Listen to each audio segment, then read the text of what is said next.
It's one thing to know why you should do something, and then it's a whole other thing to actually do it.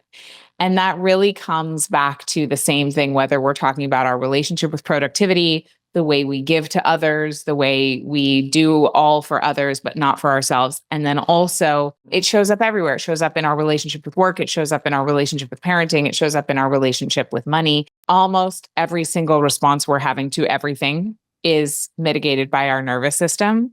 So if we're not actively interrupting those unconscious patterns and actively choosing to rewire them, we will continue to Xerox our past over and over and over again. And we will wonder, why do I keep getting the exact same scenario over and over in all these different ways? And it is because, as you mentioned, our nervous system will choose a familiar hell over an unfamiliar heaven every time until we start to learn how to rewire it. Now, the good news is the rewiring is available and you're designed for it. So this is not a problem. This is a huge opportunity for all of us, because when you rewire with these practices in specific ways, literally everything and anything becomes possible. There's no amount of your past that determines your present or your future. We are wrapping our March book in Best Friends Book Nook. It's Do Less by Kate Northrup. And in this episode, we get to sit down with Kate, and she teaches us all the ways that we can actually do less as women with very full lives. Kate is an entrepreneur. She is a Hay House author, and she is an incredible resource.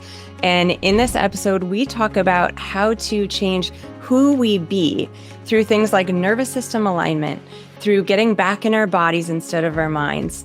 Everything we talk about in this episode are tools that you can apply at any time. These are going to completely shift the results that you're getting. She literally talks about how we can get 80% of our results from 20% of the effort.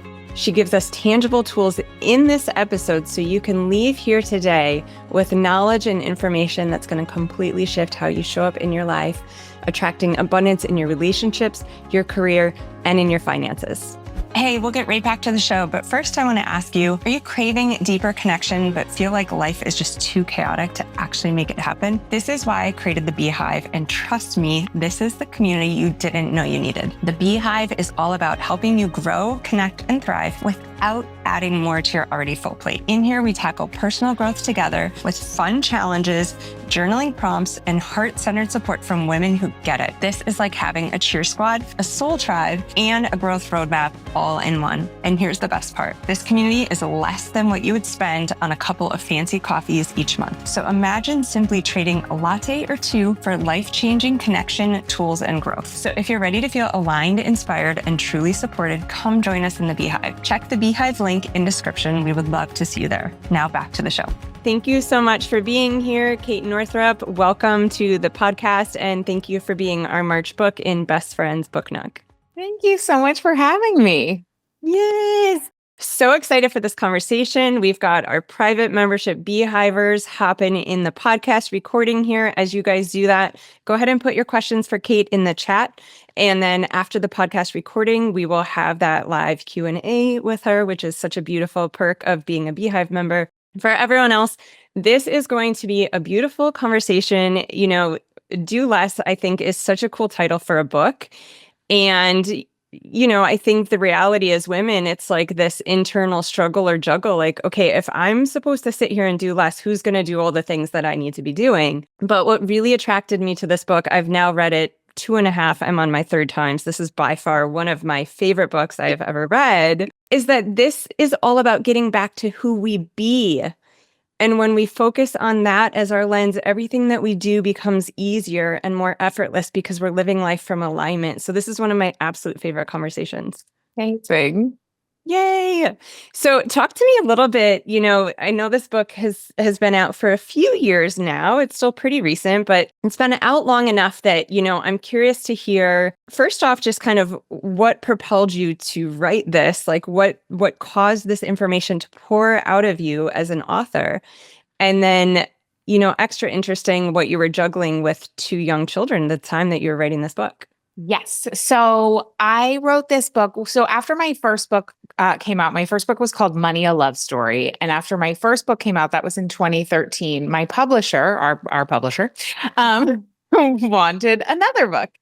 And I was like, cool, but I don't have another book. And so I waited years. And it wasn't until end of 2016, after I had been a new mom for a year, that I had something new to say, but it was on a completely different topic. It wasn't about money, which was my original topic. It was really about our relationship with time and our relationship with productivity, which is super intermingled with our relationship with money. They're both so connected to our sense of self-worth, worthiness, our sense of havingness, and our relationship with scarcity and abundance. However, I had had a real shakeup in my relationship to work in that during my pregnancy and during that first year of motherhood. And so I wrote, wait, is that true? Timelines. Oh my God, what even is time? I don't know. Anyway, I wrote, I finished Do Less when I was pregnant with my second, but had my first. Like I finished the first manuscript and then I was doing the final edits when my second was a newborn. And then the book actually came out when my second was 1 year old and my big girl was 3.5, four and a half, something like that, 4.5, 3.5. Anyway, regardless, doesn't matter. So I wrote the book because my own relationship with work had changed so profoundly. And in that first year of motherhood, I had been, Mike and I were absolutely brought to our knees by how difficult it was. Our daughter was really sick. So, on top of parenting just being challenging anyway and a massive identity shift, also we had a sick child and we could not figure out how to get her to be well. So, she wasn't sleeping. She was screaming all the time. She was deeply uncomfortable. And I thought like 10 hours of childcare a week would be sufficient somehow to run our entire business. So we really struggled a lot. However, what happened was a year after Penelope was born, we sat with our accountant and we realized we had made more money that year than we had ever made before. And I was like, okay, what is going on here? How is it that I worked less than half the amount I've ever worked in my life and had no energy, no attention on my business? Like I could not have, I was just really phoning it in and made twice as much. And so I was like, whatever is going on here, while I would never repeat that year for anything, I wouldn't wish it on my worst enemy. There's got to be some things that I could implement on a good year that I could do on purpose instead of completely under duress. And so I'm the kind of person, it's in my human design. It's in like all the charts that you read. This is who I am. I'm supposed to get out in life, mess things up, try things out, figure them out in real time, and then teach about them. Like that's my destiny.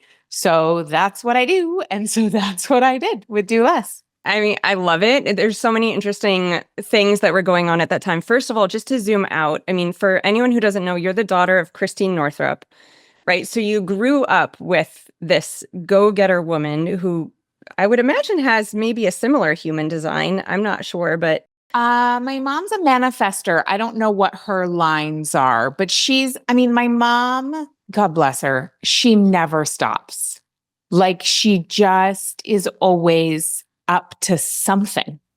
She's a busy lady. I mean, all the books that woman has really is. So yeah, my primary role model was a woman who was doing many things, does not really stop. And also her mother, my granny, her life motto was don't ask for a lighter pack, ask for a stronger back. And so that's the kind of women that are in my family. So you come from this place and space of, one of the mantras I was raised with was, if I rest, I rust. And these mantras and sayings,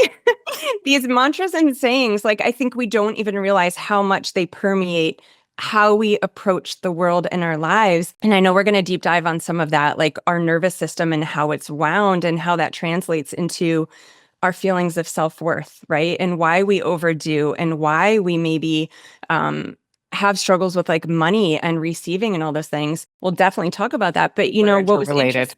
Yeah, yeah. What was interesting to me towards the beginning of the book, you talked about being raised by your mom and this go-getter woman who also had this really interesting lens on women's bodies and hormones and all these things, and kind of how there was this divide with your experience, like when you got your period and you thought it would be this beautiful, empowering thing, and it wasn't. Because if you could tell a little bit about that story, because I think it's really pivotal in your view on like shifting everything and how you approach it as a woman. I think as mothers, I know not everyone listening to this is a mother, but now that I have two girls, they are almost 7 and 9 now. And we have these ideas of like what things should be for our kids. And then our kids have their own design. They come in who they are. And my mom had her way that she wanted to teach me and my sister about our bodies and about women's wisdom. And I just like really wasn't available for that particular part. When I got my period, I was devastated.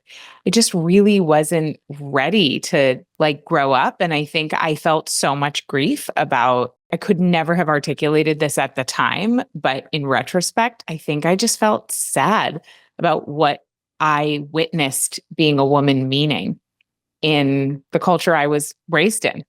And I was sad to like let go of the carefree experience of being a kid, and just like then needing to step into a level of responsibility. And also, again, I wasn't consciously aware of this, but and like, obviously now I love being a woman, but it's complex, it's complex, like this feeling of getting attention, but then also not feeling safe. But then also there's so much power in living in a woman's body. And also, it's complex, it's multi-layered. And so at that time, and then also my mom, even though she taught us about cyclical living and resting when you have your cycle and the different phases of your cycle being equally powerful and all of those things, which is, I'm so grateful to have had that wisdom given to me early on.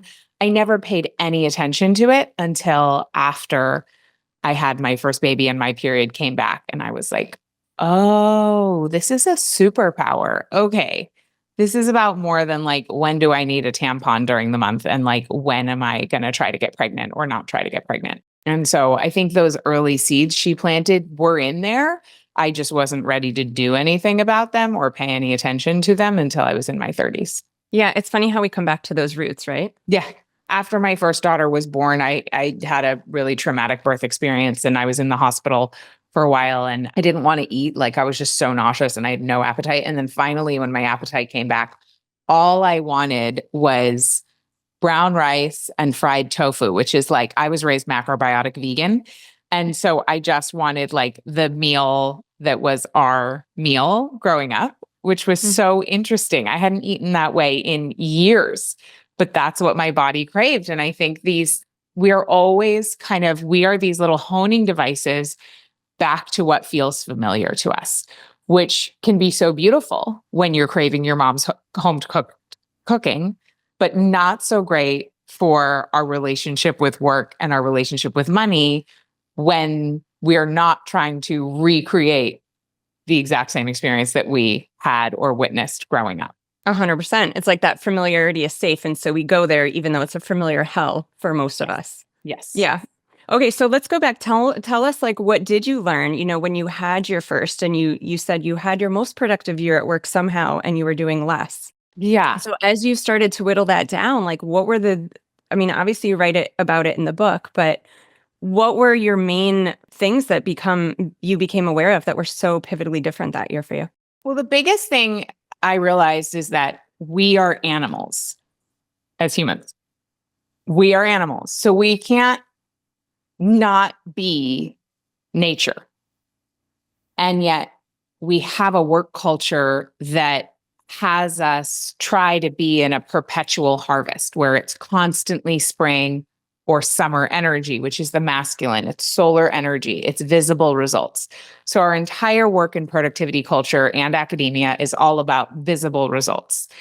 And Now, when I wrote, certainly when I was writing Do Less, and then by the time it was published, this was not a common conversation. Then 2020 happened. And it suddenly, now it feels like everyone's talking about rest. Everyone's talking about our cyclical nature. Everyone's talking about reconnecting with, now, of course, that's like everyone in my algorithm. I'm sure not everyone is talking about that. I'm still part of a very small, but it was funny. I had a woman on my podcast the other day who was literally like explaining the metaphor of the menstrual cycle to me and like seasonality. And I was like, she clearly doesn't actually know what I do, which is fine. Yeah. It's much more part of the zeitgeist than it was when this book came out. So that was the main thing. Like, we are nature. As women, our bodies mimic the 4 seasons here on planet Earth, and they mimic the lunar cycle. We have 4 specific hormonal phases every month, and each of them are designed specifically to be a certain way. That's an essential way we need to be for our creative wholeness. And so I really started to see the value in autumn energy, the value in winter energy. And in our menstrual cycle, that's the luteal phase and the menstrual phase, and season and lunar speaking, that is the waning moon and the dark moon. But it's essentially the second half of the cycle of everything, the cycle of creation that governs nature, which is the feminine. It's the more inward, it's the invisible results. So I think that year after I gave birth was, because I was having such a physical experience, being a mom, being responsible for keeping a child alive, especially a sick child who was having nursing issues. So there was like some real direct reflection of, oh, if I'm depleting myself, I cannot make enough food for my child. Mm-hmm. So it was not a metaphor anymore. It was like, no, literally, if you do too much and you're not supported, if I did, of course, I could supplement with formula, but I didn't want to. And that's another story for another day, but I stand by my choices. But like that, just seeing how what's true in nature is true in our lives, and beginning to use nature and biology as a metaphor for our own purpose, our own creativity, our own expression of work and vocation. So that was huge. Real practically, I just really looked at the 80-20 rule and was like, okay. And I didn't do this on purpose. I just did it because I had to. And I only did in that year the 20% that got us 80% of the results, and nothing else. We're more than fine financially. I can't say we were actually fine as a family, but financially, we were more than fine. Even and emotionally, that was a rough year. I was a freaking basket case. And it was like, and I would love to, we can get into what I realized after the book was published. I realized so much about what was actually going on with me during that time and why we overwork, because it's not as simple as I thought it was. I thought it was just cultural conditioning, but I think there's a lot more to it. Okay, I want to get into that for sure. I want to zoom out a little bit, just whether people listening to this now in the live podcast or later in the recording, whether you're mothers or not. I mean, I do think as moms, we have an extra accountability partner staring us in the face, right? So there is something that happens when you birth a human, that it's no longer like, put your oxygen mask on first before assisting others or you're going to tank. Like, we full on experience that, or our babies do. Right. But I think what's beautiful in what you did is it forced you to realize that you were overdoing. And from here, you came up with like the principles and simple like cliff notes that every woman can follow. And so there's the 80-20, and I want to dive into that a little bit because some of these women might not have heard of that. And then there's, what do you call it? Your vital few, which I love. And what happened in COVID was, a contraction. It was a major contraction, and the opposite of contraction is expansion. And I think, whether people in your logarithm are talking about cycle syncing and living in alignment or not, we're talking about it here, and it's powerful and it's real. And so what Kate's talking about, is that when we come down into, you also called it a fertile void. I think this is really important. There's a lot of things I'm mentioning here, but I want to make sure the listeners get all of this because it's huge. It's huge information that changes how we approach our lives. And this is not doing anything else. And this is not becoming anything else. It's literally whittling down all the extra and just coming at life as we are and as we're here to be. It's free. It's easy. We can access it at any time. So these are my favorite things. Well, right? Let's talk about, is it okay if I go in a little bit on the 80-20 and the vital few? Yeah. And the fertile void. So the 80-20 rule says, it's Pareto's principle. It says that 80% of our results will come from 20% of our actions. Now, the vital few are really what your 20% is. Now, I also read last year a book called 10x is greater than 2x. No, 10x is easier than 2x. Totally recommend it. And they take it even further, and I'm like super into it. I now call it like my infinity strategy, or I called it something else. I can't remember. Anyway, it doesn't matter. But like, basically, when you take your 20% and you double down, like let's say for a year. So for me, my 20% is connecting with people and creating content. So right now, I am in my 20%. Like this is the highest and best use of me. So I know my vital few are the things that only I can do for our company. I'm the only one who can do this. No one else can get on a podcast and talk about my writing. So this is me. And then the connections, the relationships, and then the creating content. I guess I'm doing both actually right now, which is great. So look for ways you can layer your 20% and do both at the same time. Now, for some people, their 20% is going to be 3 to 5 things. There's other things that I do, but like that's really important. So the 80-20 is like intimately connected with the vital few, the things that only you can do, that you and only you can do, that are also the highest and best use of you. Like I deeply enjoy this. It's the best. I'm like, I can't believe this is what I do for work. Like this is the coolest. This is your life. Yeah, same. Yeah. So for many of us, that will be the case, but you want your vital few to be the things that also energize you, that also light you up. And here's the hack. Here's like the great infinity, like wormhole that you can go down to, is that when you do that 20%, like in that first year of motherhood, I was just hanging on by a thread. However, the financial return was really good. And I've just doubled down ever since. And so, and I will say, since Do Less came out, my husband got incredibly ill one time. He broke a knee, couldn't walk during that time, then ended up getting hit by a car a year and a half later. You met my husband, so you may know more of his story. But all that to say, I've had a lot of time to practice. And this really works in all sorts of life circumstances that squeeze us.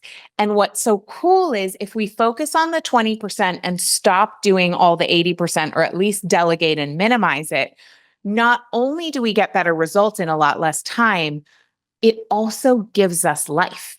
So it's also this beautiful feedback loop where it's like, oh, I show up. So rather than, for example, like working on all the human resources in my company and doing employment contracts and stuff, which literally sounds like putting a hot poker in my eye, right? Like we pay somebody for that so that I can do this, which I'm going to get off this session and I'm going to feel more energized than when I got on here and be able to pour that into more of my 20%. And then the more you do your 20%, then you can dial it even further and be like, okay, out of the 20%, what's actually the 20% of the 20%? Right. So then I could be looking at like, okay, if my 20% is creating content, great. What's the 20% of the content that I create that creates 80% of the results? Now I'm going to get rid of the 80% of that previous 20%. Now I'm left with 20% of the 20%. And it's like, that's when you just skyrocket with so much less energy expended and you actually build tremendous capacity. Because then this is new. This is not in Do Less. But like I always thought, and certainly when I wrote Do Less, I thought this, that the solution was always subtraction. Like if you're overwhelmed, it just means you're doing too much and you need to eliminate some things. And I think that's true probably 80% of the time. There's another 20% of the time when actually what we need to do is let go and surrender and allow ourselves to be a conduit for even more of the life force energy that wants to come through us. So here's a direct example of how this is playing out in my life right now, because I am up to a lot more than I was when I wrote Do Less. You know, my kids are older. I'm just like out and about in the world more. We moved to a bigger city, all that stuff. And last week, I was doing a podcast tour in Austin. I was doing a mastermind. I was doing a photo shoot. It was like a very big, expansive week. And this guy from a big financial company messaged me and wanted to talk about a potential partnership collaboration. This is like a household name company. And I immediately was like, it's too much. I can't. And I just was like, I'm doing too much. I'm going to lob that to whatever, 3 weeks from now. Or I went into like full like, bleh. And then I sat with myself. I was on an airplane and I was like, Kate, high leverage partnerships are literally one of the most effective leveraged ways to get my work out there. Like that is for sure the 20%. So I just need to relax and allow my capacity to grow through working with my nervous system to signal, hey, it's safe here to play an even bigger game. Because what I saw is I was up at my edge of what felt available. I was up at my edge of my capacity. And what I wanted to do is just contract and like go dark and not respond to emails. And I was like, that's actually not the move. The move is, yeah, take an hour off, go be in nature, get a massage, like take a nap, like all those things. Absolutely. To signal to my body, like, hey, actually, these things give me life and I've got this. I've got this, but not even like I've got this, like whatever the thing, for me, it's like life has me or source has me or God has me. So that's what I've been thinking about a lot lately in terms of our ability to do what matters with our fullness. I love that because that's expansive thinking. And I have a question on that. I just want to go back for a minute. So if anyone listening has not heard the 80-20 rule, definitely look it up. And then, as you know, Kate talks about the vital few in the book. If you haven't got there yet, you will. But it literally plays out in everything. Like we wear 20% of our clothes 80% of the time. It is like a true to life universal principle that we all follow without knowing that we're following. 20% of the activities or inputs that you make with your parenting and in your marriage equal 80% of the results or connection that you get. Like 100%, it's true. Everywhere. 20% of your customers will account for 80% of your sales. It's true everywhere. Everywhere. And then for moms listening, when she's talking about like honing in on the 20%, I did this when our kids were little. A fellow mom said, what can you delegate that like doesn't create connection with your family? So can you pay someone to do your laundry or do the things so that you can give your kids a bath? What is it that you want to do as a parent? Who do you want to be and what can you get rid of? So that's like an 80-20 for a mom. But just going back, what you were just talking about with that huge opportunity that presented itself. I mean, let's geek out on some nervous system stuff because, I think we all do this as women, whether we want to call it like the ceiling or the cap or staying stuck in what's familiar, is these incredible experiences and opportunities come our way. But subconsciously, we keep ourselves below the level because it's new and unknown. And our nervous system does something pretty interesting when we experience that. It's fascinating. So, my brand of resistance last week was, I'm too busy. I have too much going on. I've been doing too much. I don't have space for this, which does sound sneaky because everyone also always says like, you need to say no to more. You need to have better boundaries. You need to not be available to all these people. I agree with all of that. However, when like major international brands knock on your door and you have a mission to serve that would serve their people, like you answer the freaking email, right? Because that opportunity, these sorts of opportunities are the tiny thing that will get us the 10x result. Responding to the email takes 30 seconds, right? It didn't actually require bandwidth. So my mind was telling me lies. When we're in resistance, what's actually going on is that our brain and nervous system are sensing a threat. And they think essentially that we are standing on the edge of a cliff, about to dive to our death. And because anything we haven't experienced before, anything we haven't witnessed being experienced by our community, by our immediate lineage, will trigger a threat response in our survival wiring. And then that threat response shows up in some very sneaky ways that sound really logical. Like, I don't have time for that.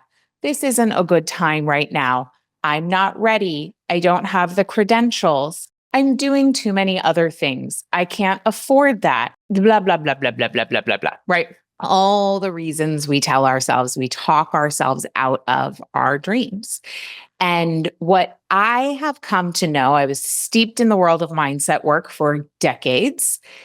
And what I have come to understand that I did not know when I wrote my books, Money, a Love Story, and Do Less, although there's a lot of this wisdom embedded in there that was like intuitive, but I just didn't know the science and how to explain it. But now I do, is that our bodies are actually the ones mitigating how we're responding to the world. It's not our thoughts. By the time we're having a conscious thought, there's been an entire cacophony of physiological responses that have manifested as that conscious thought. But the vast majority of our behavior is mitigated by the unconscious, which is both basically created, those unconscious responses are basically created by our brain and nervous system.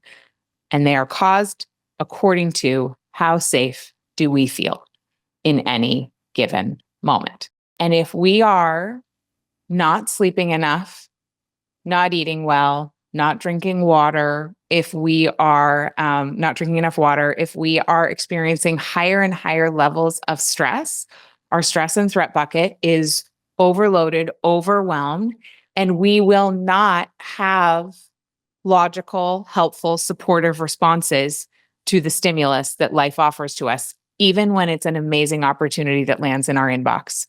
I responded to that amazing opportunity as though it was a threat to my survival. That makes no freaking logical sense, but our bodies are not logical. So I used to think that the name of the game was to try to change our thoughts. But what I understand now is that we cannot think ourselves out of a way we feel. So like if you're prone to anxiety, which I am, if you're feeling anxious, it feels like there's impending doom. 9 times out of 10, when you're feeling anxious, there is not impending doom, and actually all is well. Like everything's fine. However, it feels like you're going to die. And so I was always taught, oh, the way, just choose a thought that feels better. But that doesn't work because what's creating the feeling of I'm going to die is my body, not my brain exclusively. They're, of course, working together. And so what I've been doing ever since, late 2019, is I've been really actively working on healing my nervous system with a bottom-up approach. So using a physiological practice that signals safety to my nervous system when I'm up at that edge of expansion. And then when I do that, suddenly I'm like, oh, actually, this feels really doable. And turns out I have 3 to 4 slots for calls in my schedule this week that I could not see before because our nervous system is mitigating the way we see the world at all times. And if your body feels unsafe, everything will feel like a threat. And you cannot think your way out of that. We can only feel our way into healing those old patterns and literally rewiring our neural connections. Oh, so good. I want to walk through that process if we can, because Sure. Hey, real quick, have you ever felt like there's no time to rest, put your feet up, or even think about picking up a book? It's exactly why I created Best Friends Book Nook. This is not your typical book club. It's designed for busy women just like us who are wanting to connect with ourselves, grow, but without the pressure. In this free community, we choose inspiring, easy to read books and create space for ourselves, even if it's just 5 minutes a day to breathe, reset, and finally enjoy a little me time. The best part, we have regular community connection calls where we share insights, connect, and support each other. If this sounds like what you've been craving, check the links to Book Nook in the description. We'd love to see you there. Now back to the show. A lot of my listeners are women who have been focused on everyone and everything outside of themselves. And these women are doing beautiful practices, breaking through to the unfamiliar and sitting with themselves and getting back to like, what is it that I want? What is it that I desire? What is it that I crave? This isn't selfish anymore, breaking through those ceilings and old limiting beliefs. So for that kind of woman who's listening to this and maybe has learned to start saying no to anything that's not a hell yes, like when those hell yeses come around, but she feels that resistance in her body or that split second of like, this isn't safe. What's some of the walkthrough that you do to alter the state of your body from your nervous system? Yeah. So, what's cool is that these practices work whether you need to say no to something, but that feels like a threat, or whether you want to say yes to something and that feels like a threat. So the good like news a boundary is it works no matter what. Yes. Yeah. It was good. You want to Because say for no some of us, setting a boundary feels like we're going to die. 100%. I have made those phone calls myself. I have sent those emails and those texts myself where I send it and I'm like, I feel like I'm going to die. The response that I'm expecting this person is going to have feels like worse than I'm going to die. So 100%. yeah, It's so real too. It's so real, even though it's not but real. it's not real. And so that's what's so amazing. So I have a million different tools in my toolbox, but one of them that, we can all just use anytime is an easy one. It's breathing into your lower back ribs. So I do like to give people an assessment. I learned this from neurosomatic intelligence. So one assessment that you can do is you can point your fingers out in front of you. You kind of need to be standing for this one. So, I'm sure a lot of people are driving, but you can do it at home later. And you just put your fingers out, pointing in front of you, like kind of like Charlie's Angels. And then you twist and see where you end up pointing to. And just remember that spot on the wall. And then we'll do the tool. And then you go back and you reassess, because what's amazing is you can create a physiological change very quickly.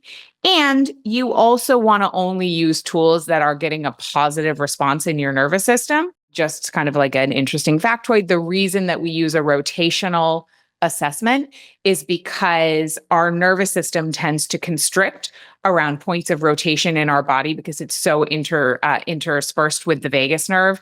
So our diaphragm, our hips, our throat, all these places. So anyway, that's in case anyone's interested. Beautiful. Okay. So this particular tool is you just put your hands, find your lowest rib on the back. It's lower than you think. It's like pretty darn close to your hips.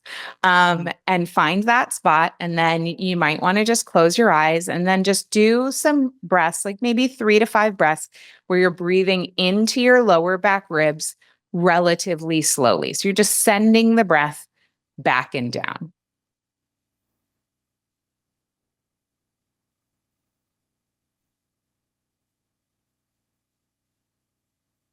And you don't have to hold your ribs the whole time. Once you've located them, you can just let your arms hang.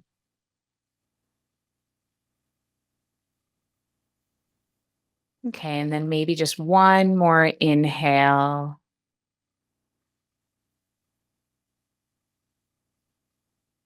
And exhaling. And you can feel free to keep doing that as you're listening to us. But after maybe one more breath, you can reassess for yourself and just see, did you get any change? Did you get an increase in your range of motion? Is it the same?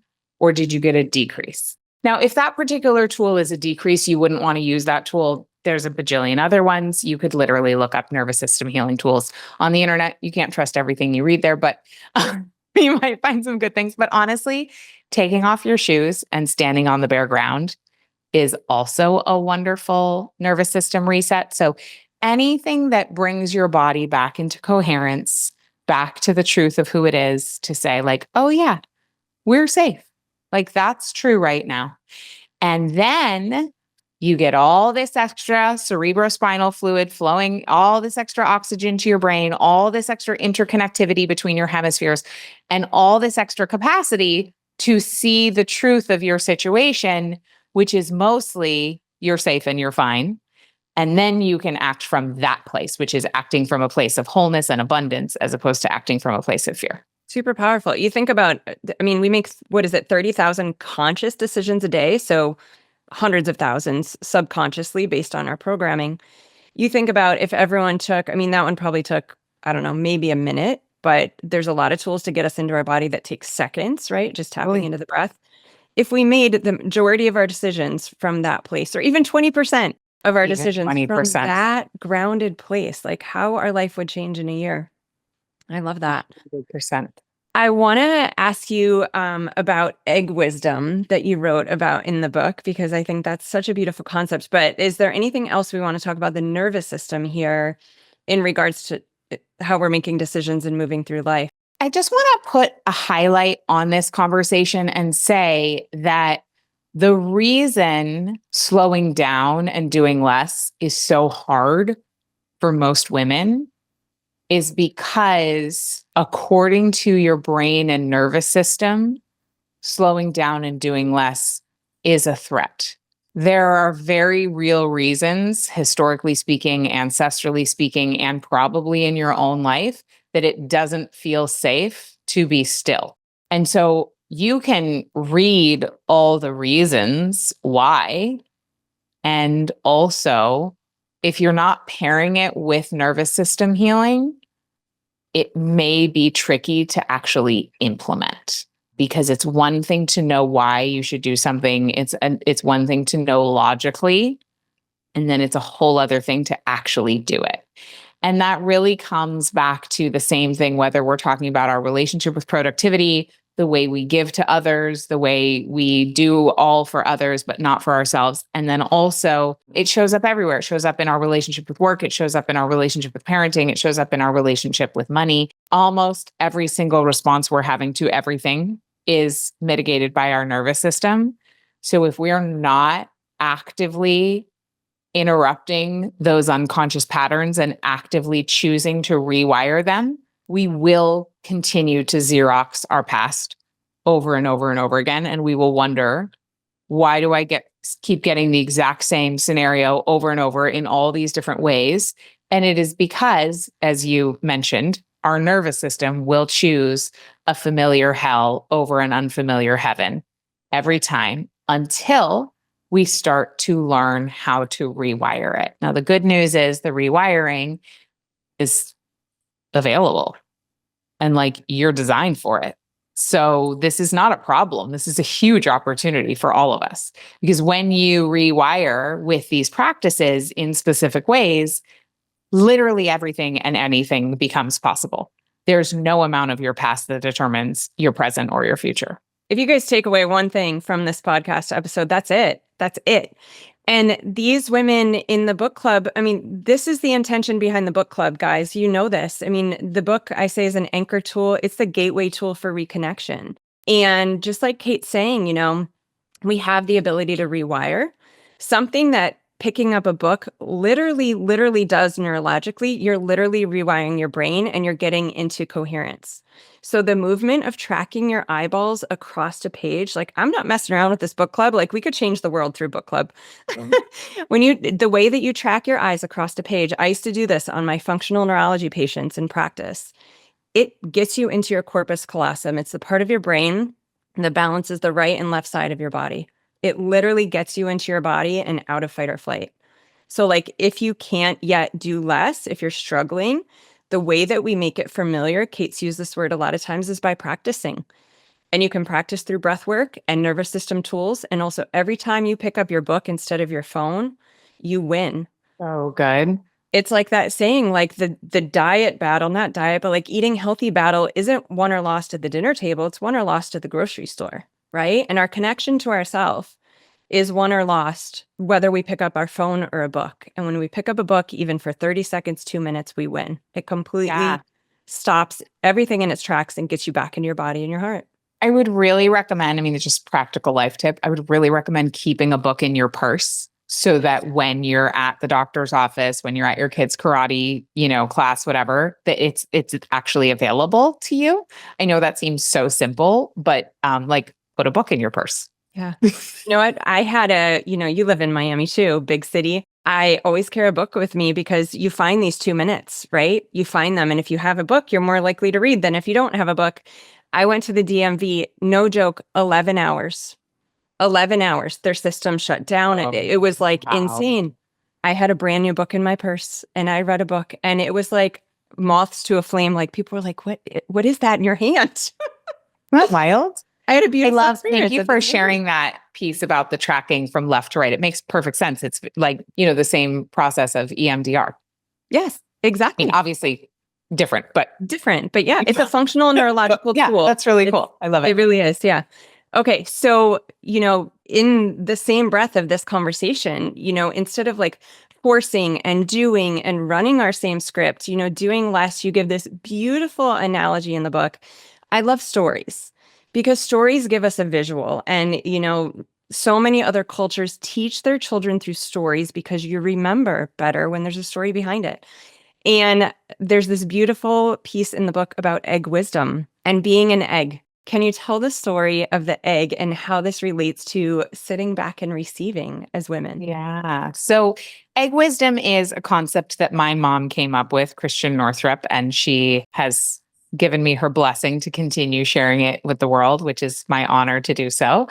So this is our biological blueprint for feminine magnetism. And it actually doesn't matter what anatomy you have or what gender identity you have. Egg wisdom is actually the way every single human body was formed.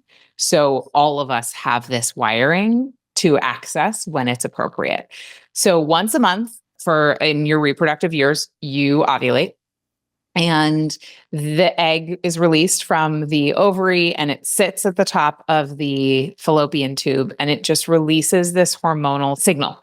And that hormonal signal travels all the way down to the cervix, all the way down through the uterus to the cervix. And if there's sperm present that month, it tells the sperm where the egg is. And it also has the ability to speed up the rate at which the sperm swim to the egg.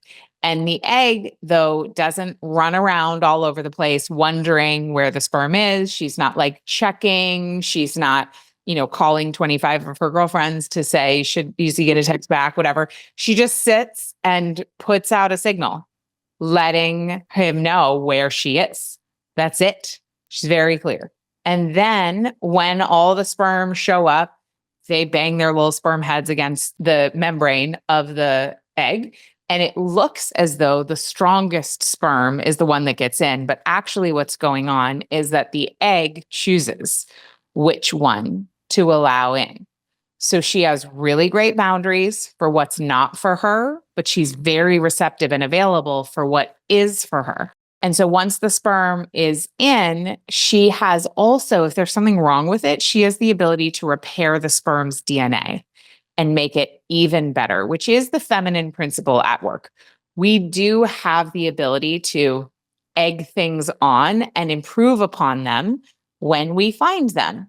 And so then the egg has enough nutrients to feed the newly fertilized, being that it's becoming during the several-day journey down the fallopian tubes and into the uterus, where it will embed in the uterine lining, and the uterine lining becomes its new source of nutrients. But that takes a while. And the ability of the feminine to feed and nurture that which is desired and be that source of sustenance is really beautiful. And so the principles of egg wisdom are putting out a clear signal, remaining still in our desire, being receptive to that which is for us and having a great boundary around that which is not, being able to improve upon our desire when it shows up, and then bringing snacks and being able to be the source of nurturing and nourishment for what's created, for our creations. I think it's so beautiful too, because that visual, at least I'm curious, you guys put in the chat if you want, when I'm witnessing and imagining that in my brain, and as I was reading it, I'm picturing this powerful, beautiful being just sitting back. And I am not thinking someone is lazy.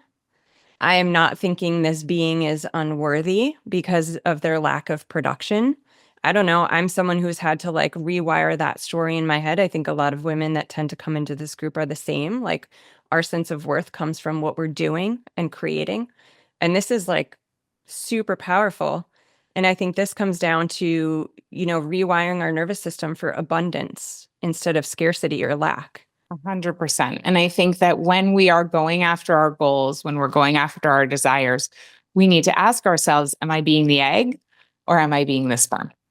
And there are some times where being the sperm is appropriate, but in our culture, we have been socialized to be the sperm way more often. And we need to bring back egg wisdom and that trust and that receptivity. I love that.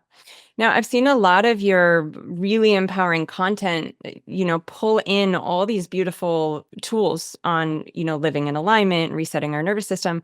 And now you're out there empowering these women to receive, right? Financial abundance is something that we deserve. So talk to us about that and like how that applies to the nervous system and everything you're teaching in Do Less. Yeah.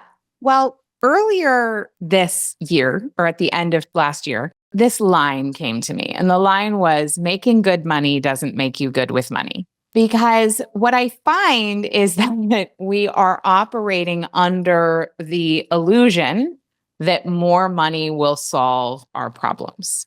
But actually, if we've not built the nervous system capacity for feeling safe with money and the financial systems to steward it well, more money will not, in fact, fix our problems. And I know so many women and men who actually on paper make so much money and still have really screwed up relationships with money, like feel like it's never enough, or, front window is like, everything looks perfect, everything looks good, but behind the scenes, it's like a mess. And the person would never want you to know like what's actually going on, whether it's, revolving debt, whether it's just, making all this money, but wondering where it all goes, all of that stuff. And so in 2022, began applying my nervous system healing practices specifically around my own relationship with money. Because I was working a lot with female entrepreneurs, money always was like a topic, right? Like that's just in the space. And so I was teaching this work, and the results were so mind-blowing. Like women who had been doing lots of healing work, who were really successful, but who had never taken the time to like actually set up financial systems and had just outsourced everything, felt like no matter how much they made, it was never enough, found themselves overspending always, so that it was like their income would go up, but their expenses would go up to match it and exceed it. So they never actually had any more margin, because fundamentally, our nervous systems are a honing device for what did it feel like financially in the environment we grew up in. We will always recreate the feeling around money, no matter how much we make, until the very same thing we've been talking about, like same thing applied to a different area of your life, until we rewire ourselves so that we feel safe with money and we feel safe to receive. And then we can build the financial confidence. Then we can become really savvy investors, because what we know is that actually the great wealth transfer is happening.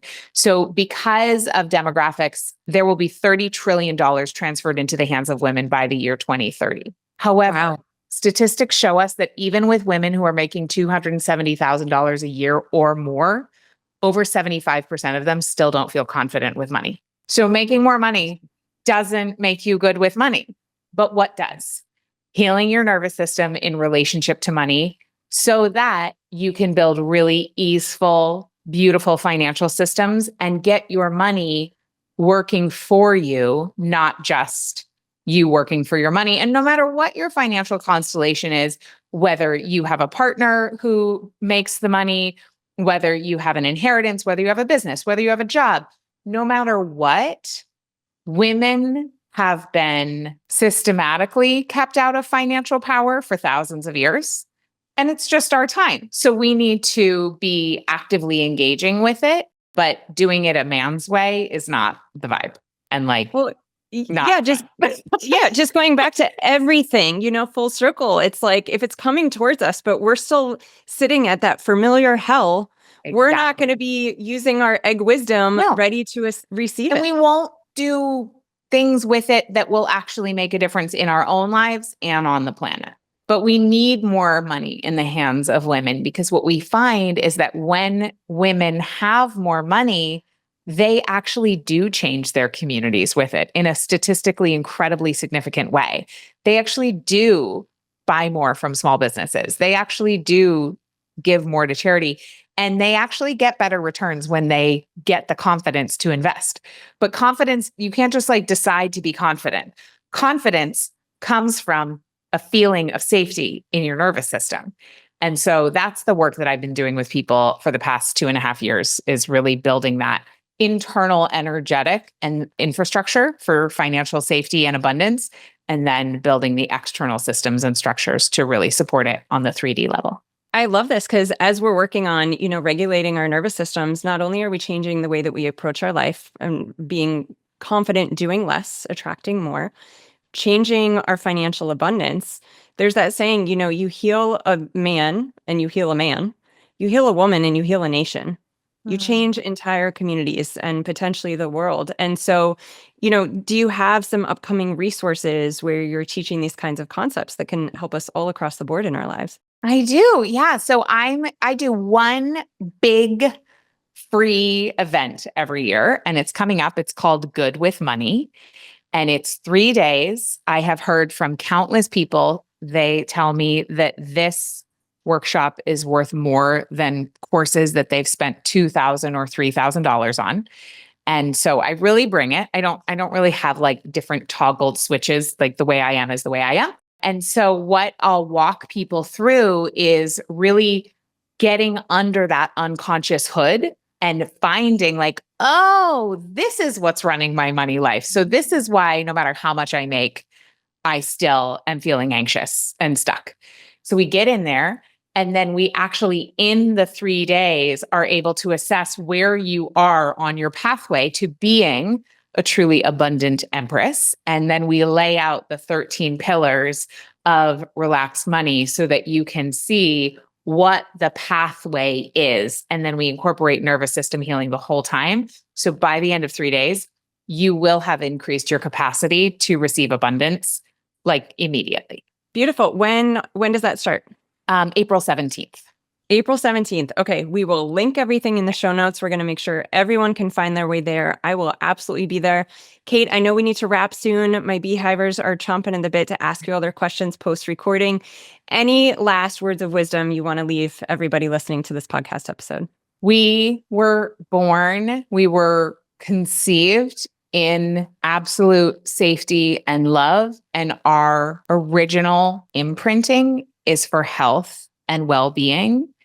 There's nothing that anybody could ever do to be more deserving or less deserving of absolute love and safety and abundance. And so getting rid of all of these little kinks in our nervous system that's preventing us from that is the work, because our true self is ultimately love and abundance. Love that. So beautiful. What a great place to end this podcast. Thank you, Kate, so much for being here. Everyone check out her resources in the links below. And thanks again for your beautiful wisdom. Grab the book, Do Less if you haven't already read it. And we'll see you soon, Kate. Thanks. Thank you.